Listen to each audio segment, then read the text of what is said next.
What up guys? I'm Matt Field, professional Formula Drift driver. Except that was my 2017 car. This year, we're building a 2013 Chevrolet Corvette. Now I don't know Corvettes pretty much at all, so we're kind of figuring this out as we go. A stupid mistake. Getting this power steering fitting on is not fun. And I'm taking you guys along for the ride. Welcome to Field Prep. This week we're going to be working on the fuel system. I got the actual cell from FeelSafe, filters, fittings. We're also going to be working with some of the wiring and electronics, and we got to put it all together and make it work. So it's going to be a challenge, but that's okay. That's why building race cars ain't easy. What we're doing right now is taking off the supercharger so that we can put the correct keyway and spacer and everything in the pulley. We're going to do it, get that locked down so we can forget about it and know that it's good to go when we start to final assemble the car. So what I'm also going to do is put in our new power steering fitting that I got from Turn 1. The other fitting that was in the pump was too long and it was going to run into the secondary drive. So they sent me a shorter fitting that I need to screw an adapter fitting in to make work, but I want to check it and make sure it's all going to clear since it's a couple of different little things.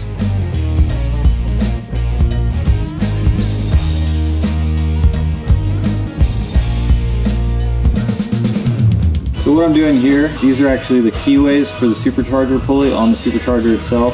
With the abuses of drifting, we've found that the on-off throttle, constant abuse can actually cause some slack in the belt and gives it a good whip and can sometimes make the keyway dent or turn sometimes. So this is a pretty simple process where you heat the metal to red hot and then you douse it in dirty oil and it absorbs the carbon and hardens the outside of the steel.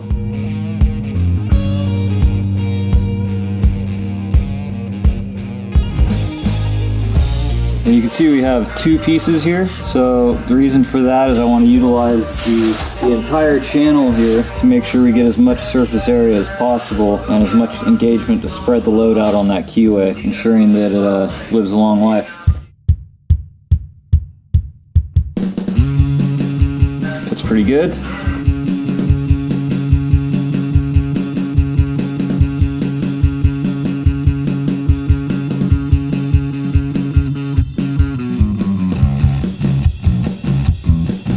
We need to lift the engine up to pull the oil pan off because we have to make some modifications for it, like the supercharger oil return. We're gonna go ahead and bolt this to the engine. It's pretty cool, it's made for an LS. I've never had one of these before. Had an LS for how long and still we've never used it. We're gonna put this on, lift the engine up, drop the oil pan, make the modifications we need.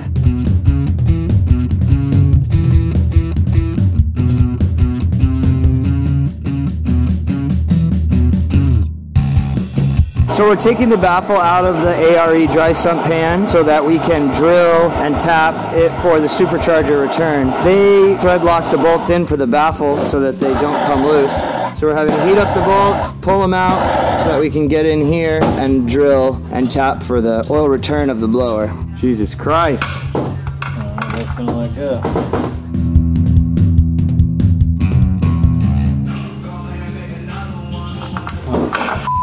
Yeah. So maybe we aren't taking the baffle off. Maybe we'll just give it a go without it. It might be thick enough that it only needs to go into there, you know? Yeah. We decided we are going to pull the baffle off. Yeah, we still should probably get the baffle off, but there's no way to tell if there's all the metal's gone. It's not worth the risk of knowing if there is an aluminum in there since we can't see it. And that stuff's going to go right directly into the pump if there is any metal in there. Can't trust it, so the baffle's coming off.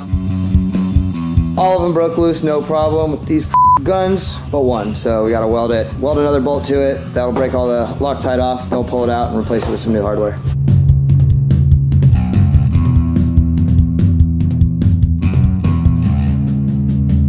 Yeah, two benefits of that is one, it gives you a better surface to grip, and the heat from the TIG welder itself actually helps loosen up the threads. So you ever have a really stubborn bolt or you strip the threads, it's generally the easiest way to get it out.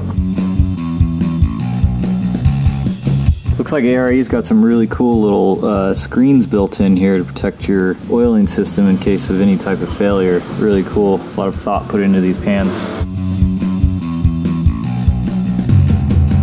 As you can see, I got the depth thread cut to the right depth, verify the fitment's good, and go ahead and pull it out, clean the pan, put some thread sealer on this, reinstall it, and that's a wrap. So this is something that I'm very, very excited about. I was able to work and talk with the guys over at FuelSafe. We came up with an idea that we were gonna actually build a fuel cell inside of the stock Corvette gas tank. Now, if I want it to fit in the stock location, it needs to be this shape. So instead of trying to measure and form and build it with an aluminum box, why not just use the tough plastic outer liner? It's good, it's strong, it's gonna be abrasion resistant with it sits up in there because it just pinches itself within the chassis. And then of course we have an actual bladdered fuel cell versus just using the stock tank, which is plastic and definitely not as safe. Something very interesting with this specific fuel cell is that this has a pressure pod. And what that is you can see these bolts around here. All of those bolts hold a can on the inside. It's probably half a gallon or so, maybe 3/4 of a gallon. And there's two Aeromotive 340 fuel pumps within this fuel cell that feed into this pod. Now this pod has a relief valve of 10 PSI. So that means the pump, which is being drawn, the pickup basically going to the pump, always has 10 PSI of head pressure. The pump is never gonna starve. On initial startup, it's never gonna be dry or anything, so you don't have to worry about cavitation issues, any of those things. Always gonna have 10 PSI head pressure until it starts pumping out of there. And then it usually balances out and doesn't have any positive pressure. But it's great, especially like when we had the mechanical pump in the S14, we had the same setup. A lot of times, cranking over in the initial startup with a mechanical pump takes a while because the fuel has to get drawn through the pump. But because we had two electric fuel pumps feeding 10 PSI head pressure,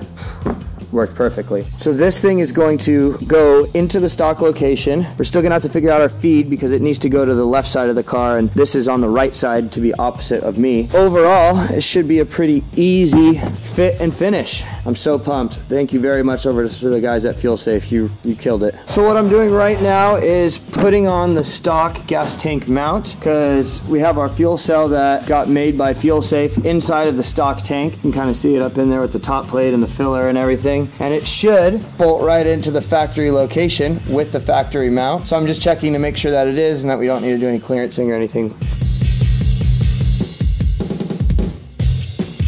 So it's mounted just like that, right into the factory location. No need for tabs or mounts or anything. Oh yeah, and it's in there good. The next thing I got going on is working on the lexan front window. This is amazing because literally all you do is you buy a front window from Optic Armor. It already comes blacked out on the corners. It already comes perfectly cut to shape. You lay the window on. I'm gonna rib nut it in because I do like taking the window out or having the ability to take the window out. At the end of the season when it's time to take it out or you gotta do cleaning, whatever, just makes life a little bit easier. It comes just like this, already blacked out. It fits up in here. This parcel panel tray cover has the stops that hold the window to set the window height. So I just set it left to right. I set on this roof seal and I'm gonna go ahead and start marking it, drilling it. And what I'm gonna do is I'm gonna put self-tapping screws in it to hold it in place all the way around where I want it. Then I'm gonna pull the window out, drill it for the correct size rib nut for 5 mil, and then go ahead and put my 5 mil rib nuts in the chassis all the way around. While I'm doing the window stuff, we have Jay here from Black Tracks who came today to start measuring out the engine wiring harness. We got a Holley EFI Flying Leads engine harness because what Jay ended up doing before last year is we had the whole harness and he ended up cutting off all the connectors or depinning it and then doing it all with Raychem nice loom and everything. So instead of having to do that, fortunately Holley sells a flying lead harness to do exactly what Jay is going to do. So he's here, we're figuring out what we're gonna do. We're gonna be using these fancy guy bulkheads, or we're just gonna keep it simple, but he's got his toolkit. He's a man at work. So I have my first mark marked out on the window. I'm gonna go ahead and drill it. It's a little scary, so I don't wanna mess up. Sometimes you just gotta go for it.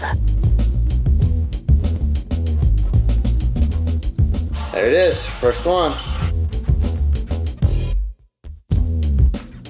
So I got this top set all on self-tapping screws. I'm gonna come down the sides, then come across the bottom. Then that's when I pull the window, drill it all out, and start doing all the riv nuts.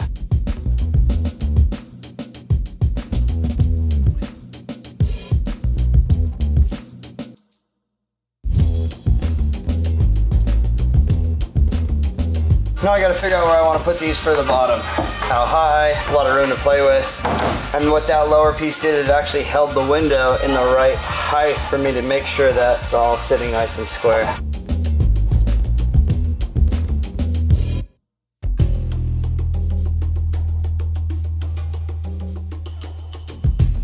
Got all the self-tappers in the front window.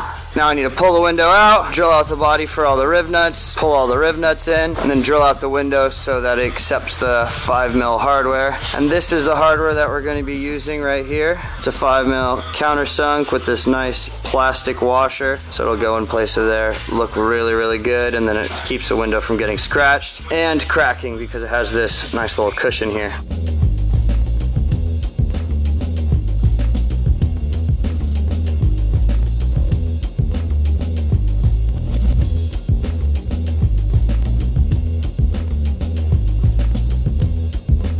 Today we just did some preliminary work, just kind of mapped out what wires are needed, what wires aren't needed. Matt buying the flying lead harness was actually a good choice because he's got all these assortment of color of wires that we actually depinned out of the harness that we can use for other things like other accessories and stuff. So pretty much we've lightened the harness by pretty much in half.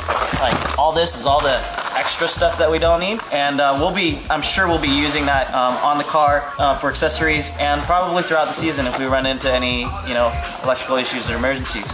Other than that, I mean, today was pretty preliminary. We wanted to build a pin map. You know, our teams use Google Sheets and Google Docs for days, forever, so this way we can just kind of map out what is what, and when we run into issues and we need to reference, we just go online, pull it up on our phone, pull it up on our laptop, and it's there, the information's there. So he'll have a bulkhead pin map, he'll have his Holley Super Seal connector pin map, and everything else, including his AIM data acquisition. That whole system will all be pinned out, and that way, at any point, at any time, we can all reference it online. Thank you, Jay. Yeah, for sure. I hope you guys enjoyed this week's episode. Definitely, things are slowing down. People being out of the office, waiting for parts. But I'm happy that I'm standing back here. The fuel cell from FuelSafe showed up. Got a whole lot of work to do back here. Fortunately, the body panels and everything from HGK are going to be on their way shortly, so we should have those in a couple of weeks, and we can really move back here. Getting a little tired of looking at and stressing over what's going on in the engine bay. So continue to follow along. Check back in next week where we're going to be hopefully building our fuel filler neck and getting some more parts in, and who knows when the stuff shows up. So hope everyone had happy holidays. Like, comment, share, subscribe. Let us know what you think.